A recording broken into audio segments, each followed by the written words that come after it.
Hello and welcome back to my channel, and if you're new, welcome.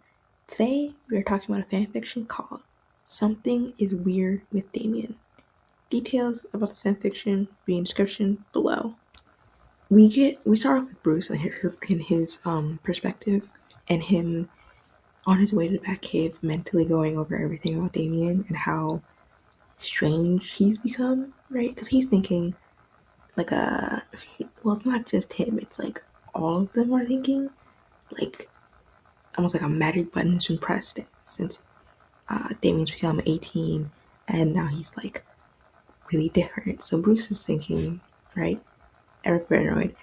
Bruce is thinking, okay, maybe it's like some shapeshifter, like cloning, but taking this, like secretly they're taking the DNA.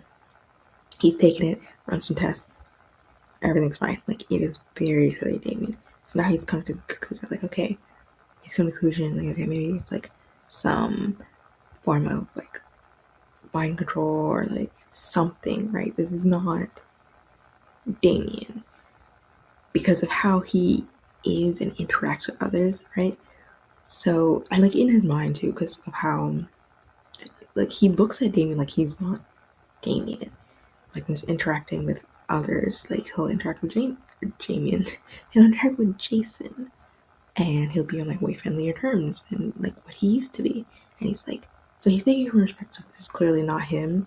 And so he's like, whoever they are, they're a good actor when it comes to like, working in the field and everything. But when it comes to like personal relationships, they're not very good at hiding it. Which is like, but like in his head, it makes sense, right? But from like an outside perspective, it's like, what are you talking about, right? And so he heads down to Batcave and there's a confrontation between Tim and Damien. Tim is basically thinking the same thing as Bruce. Again, they all kind of are, but like Bruce is the one who like he doesn't say anything. He just kind of silently like almost collects data, files it away, and does tests, right? But he doesn't say anything, doesn't confront Damien. Tim no hesitation, doesn't care. He's ready to fight. Like he's got his staff out, he's ready to fight. And he's like accusing Damien. And Damien's getting frustrated, which makes sense because it's like this is basically like when your siblings accuse you of something that you so clearly like didn't do, and it's just like, and they're not like they're failing to understand and see from your perspective and like to listen to you. So of course Damien's getting frustrated at him because he's like, you're planning something, you're like, cause you like changed overnight. It's like you're planning something like what's against me or against others, like something's very clearly like wrong is basically like what he's saying. And of course Danny's hurt by this. He doesn't say it or anything, but he's like, are you stupid? Like, are you insane? And Bruce again sees all this and just kind of files it away because he sees the way Damien is speaking to him and there's no real malice behind like anything. Like he's frustrated and he's angry in that he's yelling, but there's no real like, I'm 5 seconds away from like taking out a knife and stabbing you, right? But so he files away like another thing, almost like another checkbox of like, oh, this isn't Damien, but doesn't say anything. And Damien is like, he's frustrated, he's screaming, he's like, because he doesn't know how to get through this. Like, are you insane? Like, are you stupid? And he makes a very like a very good point, and like he points out to them because, but again, they don't listen. But he points out to them, it's like, I'm not 10 anymore. Did you expect me to still like to stay the same like 10-year-old that you met, like 10, 11-year-old that you first met? It's like he's like 18 now. He's not gonna stay the same, right? Did you want him to? And that just because he didn't miraculously change overnight, and it was very hard for him to come, to go from being with the League of Assassins, being raised a certain way where killing was very much the norm and what he was expected to do, to now coming to them and being told the opposite, right? Being taught morals, and he changed, right? Of course he did, and he wanted to, of course, because like he's very eager to understand, and so it's not like it was an overnight thing. it's just like a combination of them not paying attention and then always having the expectation of him staying the same, even though realistically, no. I can't even remember what I was like when I was like 10. I can't remember. God, I don't want to. I mean, that's a whole different person we don't talk about, you know? So it's almost unbelievable that they would expect that of him because it's been how many years since he's been like, of course he changed. He didn't. That'd be a big problem. Like, it'd be a real big problem. But um but he's frustrated and he's yelling at them, and Bruce notices this, right? Where this is still from like Bruce's perspective. Halfway through, he switched to Damien's, but and he notices that Damien kind of cracks a bit, right? Like his voice, and it clear like he's about to cry, which again makes sense because what the like I mean, you know? And so this is where Bruce intervenes, not really. I mean he kind of like not really, right? It's like placating Damien of like, you know, while also getting Tim to work on something else. But the something else is that he just because again he also suspects that something is wrong with Damien. And so Damien goes off to get changed, which because he doesn't want anyone to see him cry, and it's very sad. Like, because he doesn't want anyone to see that. Damien on his part, like he's not dumb. Like he knows that they suspect something's wrong with him. Like you can feel their stares on him, right? Tim is just like doesn't care to hide it, but he knows that all of them do, and it frustrates him. Like of course it does, because it's like again, did they expect him to stay that same 10-year-old who first came, who was very much had the assassin mindset, right? So he's frustrated, he's angry, and so he just kind of listens to that and goes to his room. And as he's like thinking about it, because like it hurts, right? That the people like his family don't seem to like in a way accept like this change because again he didn't change overnight. This is just them like in a way paying attention finally, and it's just like, you know, for them like their first thought to instead of being like wow he's come a long way, and so instead their first thought is just like you're suspicious, it's like it's hurtful. So but as he's like thinking about it, like he's spiraling, and you know he's about to have a panic attack until he gets a text. It's from Danny, and Danny's texting him. It's clear they have an established relationship at this point, right? But him and Danny, like he's texting him about um the ceremony, right? Because there's going to be, I'm pretty sure this is like his coronation, right? And so he's texting about the outfit, the colors, like, oh, what does Damien want for his outfit, right? Because he's wearing, you know, purple royalty or whatever, right? And this makes Damien feel better. He, like, almost instantly takes his mind off of it. And, you know, because, like, oh, he's asking him, just like, oh, what colors, you know, do you want? And he's like, oh, to match, basically. And he's like, of course. And then, you know, we'll match as you like stand right next to me during the whole thing. And for Damien, like this is a big deal to him, right? Because he's flustered. Because this is basically his coronation, like his rise, right? And so to be standing right next to him is basically announcing, without really announcing, that this is your future consort. This is the future consort, right? It's like that. And so he gets flustered because not only is it like announcing that without really announcing it, it's also just it that Danny trusts him to be there front and center with him, right by his side, and trusts him not to embarrass him or mess it up in any type of way. And he goes to, and this is where we kind of find out, like, over the years, Danny has always sent Damien gifts, right? Just tons of gifts. One of like his pajama sets, well, plenty of them probably, but like one of them that he's wearing is a gift from him.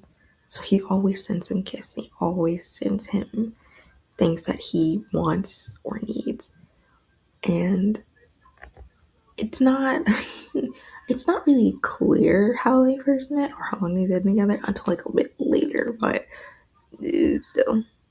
So while Damien was at school, Danny had delivered the package, right? He had wrapped it, or not wrapped it up, but he put it in a bag, nice little letters, right? And with some, what do you call it? Tissue paper, right? Some pink tissue paper. It's all lovely and cute, just how kind of Damien likes it and appreciates it. Unfortunately, okay, he knew Damien would be at school, and Damien knew this too, right? He's like, when he comes home from school tomorrow, the president, his clothes will be there for the ceremony. Unfortunately, didn't count on his siblings being nosy. Dick, as he was walking past the room, saw it and couldn't help himself and just wanted to be nosy. And so he immediately started unpacking it. Right? Took out the shirt, and he's like, because first he's thinking, okay, this is Damien's present to whatever girl. And he takes out the shirt, and it's clearly like a man's shirt. So he's like, okay, that's completely fine. Damien's into men, that's completely fine. Like, I support it. And if anyone says otherwise, I'll absolutely punch him in the face. Which, you know what?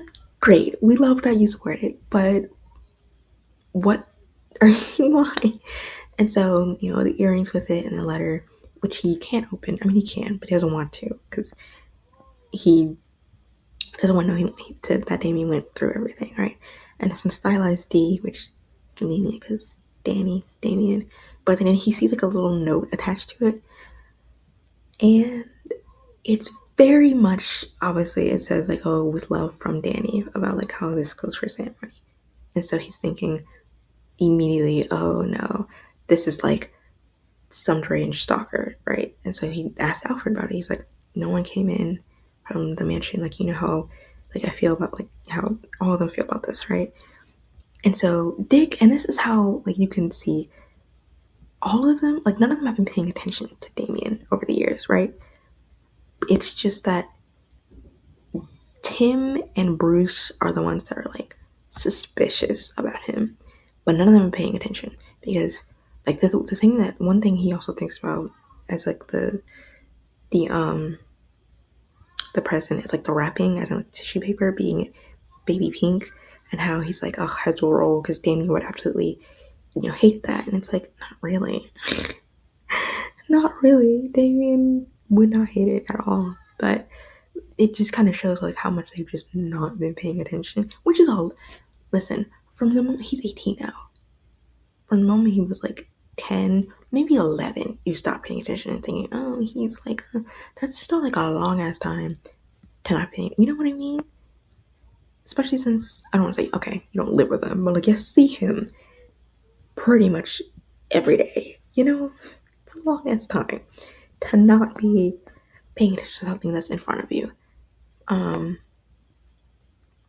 But then so it's like a co-read. Dick waits for everyone to get to the back cave because like this is now suspicious because Alfred didn't invite anyone in to take any presents. So now it's looking like someone broke into the manor to put this present in Damien's room. So all of them are like down in the cave, right? They've all called, like, so Damien's like on his way too. Duke is on his way as well. So they're all there in the cave. They've basically ripped the shirt to shred. They've cut it up. Okay, maybe poisoned all over everything, something, whatever, right? Read the letter, pieces together.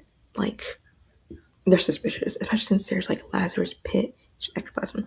It's just ectoplasm. But the essence all over. So I think, okay, something raw, especially since the ceremony, is mentioned. Doesn't go into details, obviously. It's just like, here's your outfit for ceremony. And Tim pulls out cameras in Damien's room, to see maybe to catch the person who delivered it. And Steph, like, even looks at this like, whoa.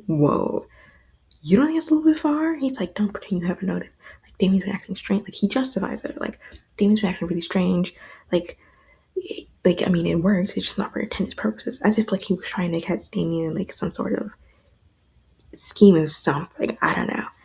Damien finally gets there, and he sees the cut-up shirt, and he's like, what the fuck? Right? He's, like, livid, because he's, like, perfect. Like, he sees everything. He's like, and especially since, let's be real, Bruce's point just outright accusing himself, right? He's like, what's happening, right? He sees the shirt, he's heartbroken over the shirt because it's something Danny had worked on, give it to him, and he's supposed to wear it for the ceremony. And he's upset, right? Because again, they're thinking, what does Roz want? Or what does Danny have to do with Roz, right? He's like, nothing, it's none of your business who Danny is to me. It's like, I feel like it is. It's like, because this has something to do with it, right? And Tim really should have kept his mouth shut. He's an idiot. He's like, the camera showed. It's like, cameras? He's like, so not only did you rip up my present, you then, not only did you rip up my present, you have cameras in my room, so I have no privacy, basically. And, discovering that Dick was the one who rummaged through his shit, it's like, are you all insane? Like, this is like, you hear yourselves? So he's upset at this point. This is a boiling point. He's over it. He's done. He collects the shreds of the shirt, collects everything, the earrings. He punches Tim in the face. He knees Dick in the gut, and he collects his things, yells at them, which is around the time Duke comes in, where he's like, where he yells at them for the cameras and how he's like saying "fuck you," like he's over it. And exactly where Duke comes in, he's like, "What did I miss? What just happened?" Damien immediately, takes off to his room, right, and he calls Danny. From Danny's point of view, he's running away from the tailors who want to add more jewels to his shirt and alter his clothes more. He's running away from him, and then he gets the call from Damien, and he's crying, and he's like, immediately like, okay, what's going on? Do you need help? What's happening? Right? And Damien tells him, like, asks us, like, could he come get him? No problem. Doesn't hesitate. Doesn't matter, right? And Damien tells him a bit of what's happened, right? And it's like, oh, they have cameras in my room. The only place they don't have cameras is the closet, which Danny thinks is like insane. And the shirt is ripped up, right? So he finally goes to see him, and he convinces, he's like, oh, it's fine. It'll be fine. Like, you can even bring Titus and Alfred over. Like, it'll be completely fine. And he does end up bringing Titus over because he doesn't think Alfred the cat will like being in an unfamiliar place. But he does end up bringing Titus with him in the closet so they can leave. So the portal ends up opening in the closet, and they leave through it with some of Damien's clothes, right? That lasts for a couple of days. Not that it matters, because even if it doesn't, he can just get him more. And this is where Damien, like, truly is, like, upset. Like, again, the shirt. He's like, it's really one. He's like, it's completely fine. I can just get you another one. He's like, buy, like, this one. I was like, could you fix it? So, like, showing just how much he really did love and care for that. I mean, he cares for everything that Danny ends up getting him, but it's like, to see it like that was heartbreaking for him. And then we flip to the other's point of view, where Steph immediately drags Tim. She first off kicks him because she's like, are you stupid? How are you somehow the smartest one, but also the dumbest out of us here, right? Jason can't help but laugh because he's like, are we serious right now? And because it's like, really? It's like, are you insane? It's like, you don't understand, like, how paranoid, like, or not paranoid, but like how Damien is, like how everything, it's like, oh, really? It's like, why he is, and she like absolutely drags all of them because, like, and repeats what Damien has said. It's like, he's been raised by Roz and Talia. Are you insane? Like, yeah, no, it's not like your parent, like how you're raised doesn't affect you. It's like, not like any of us would be perfect examples of that. So are you insane? He's been raised by them. Of course, when he first came, he's like that. It's like, are we serious? And he's like, and in his head, he kind of justifies, like, she'll understand because, she wasn't there when he cut his line, and basically let him, like, watch him drop to let him die, which was messed up, absolutely fucked up. But, Steph gets on him again of like, okay, yeah, he tried to kill you. So is Jason. You don't go around being paranoid about him years later. Like, are we serious? It's like, he was different. How is he different? Because to him, he's different because, he knew him before Robin. Like, before as Robin, and the whole Lazarus bit happened. So to him, it was messing with him, which it was, right? But for him to Damien, it's like the any hope of having him change died that night when like his line was cut, right? And Steph just looks at her again. It's like, oh my god, you're all stupid. It's like you put cameras over like that is disgustingly like. It's like that's as if like why he didn't go off the rails last year to try and kill you because you invaded his privacy again. It's like so she's just over it. She just leaves it at that. She's like, you're all stupid and this is dumb. And like Jace is just looking at this laughing, right? He's like, this is stupid, but it does help Dick to, you know, lick his wounds. It's like, but like even it's like, this is dumb. And Tim kind of comes to the realization of like, fuck, like yeah, like what are you doing? And so after a bit of cooling down, like giving time to Damien, he goes looking for him to apologize. Can't find him, so he decides to use cameras one last time before he, goes to take him down. And that's where he sees him go into the closet, and he's like, okay. Goes to the closet, and he stands there apologizing to the closet, but he never gets a response.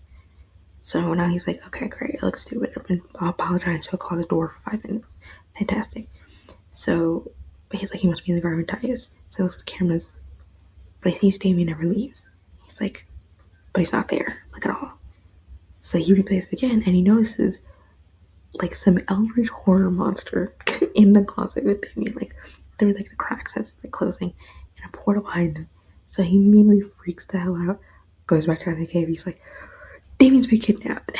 Which, sure. I mean, especially since clearly he packed a couple of shirts and clothes. You're not gonna see him for a couple of days. Sure. And then we get to the part where finally we meet, or we find out how Danny and Damien met. They had met when he was 13, right? This is when he had temporarily came back to League.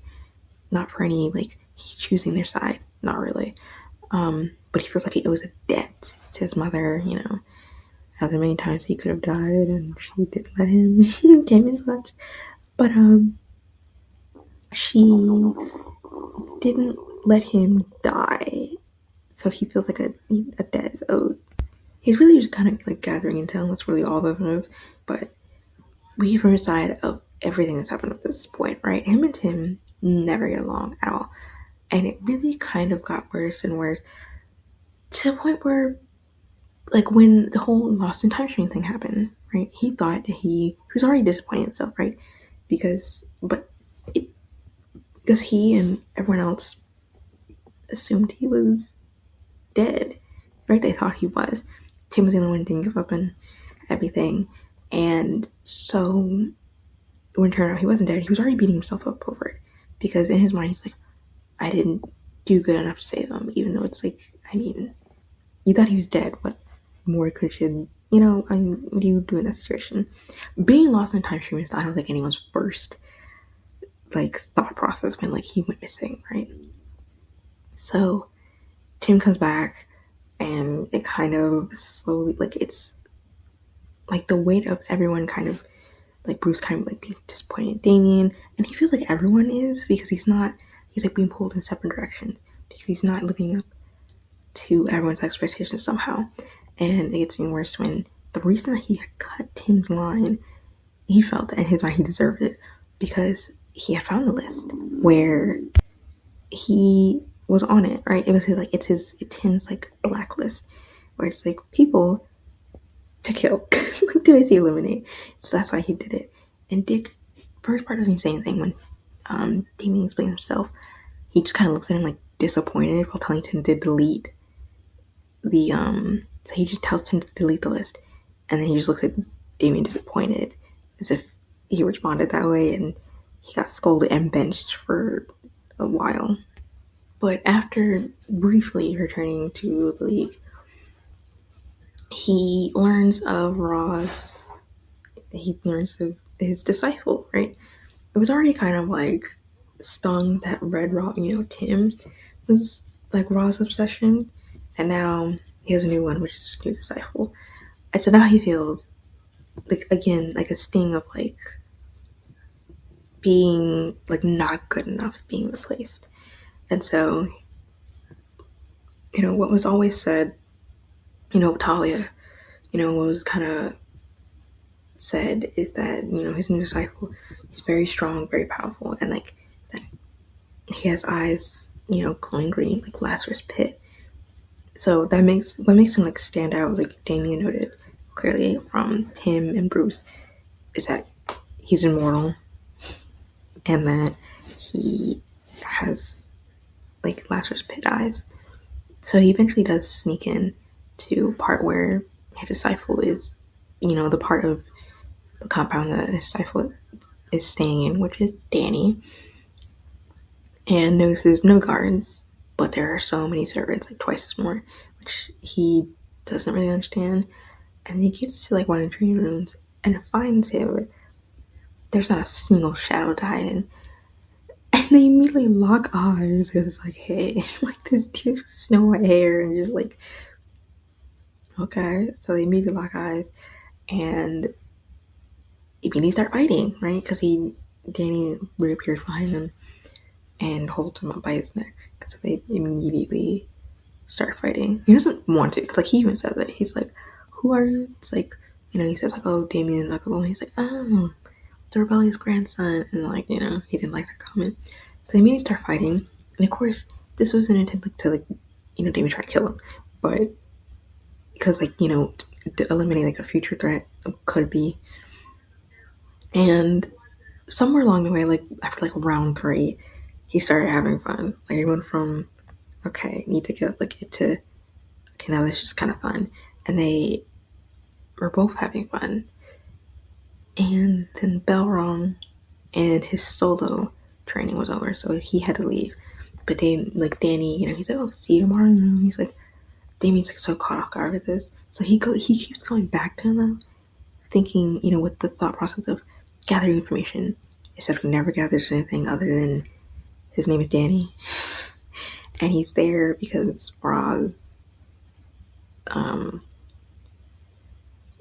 he took up Roz's offer because one of their enemies had killed his parents and one of his friends.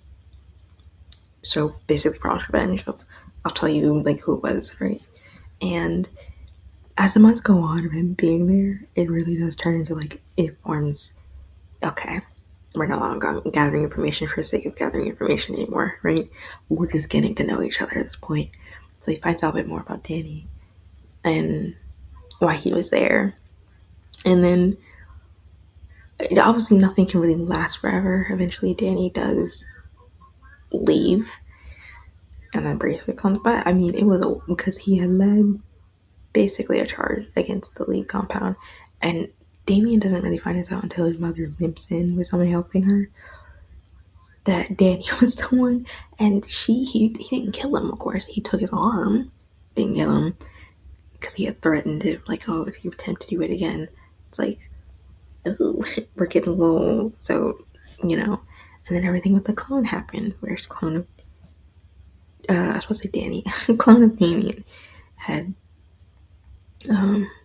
basically, how Talia's love was conditional, right? Because he went in with a thought like he could get to his mom somehow, which ended up with him stabbed in the back. So very clearly didn't end up happening. And in that moment, he was just kind of dying and dead. He died, with Bruce. Well, no, he died before that, but Bruce was holding him afterwards. But his last, like thoughts were very, they were so sad. Like, they're just, like, because he couldn't speak because he was, like, dying. He didn't have the strength. But it's like, last thoughts was, Father, like, I'm here, Father. Like, save me. I don't want to die. Pay attention. Listen to me. Like, to die, that those are your last thoughts is so sad. And then it was never updated again, which sucks, but I don't know. Maybe will in the future. I don't know. Anyway, thank you so much for watching, and until next time, bye!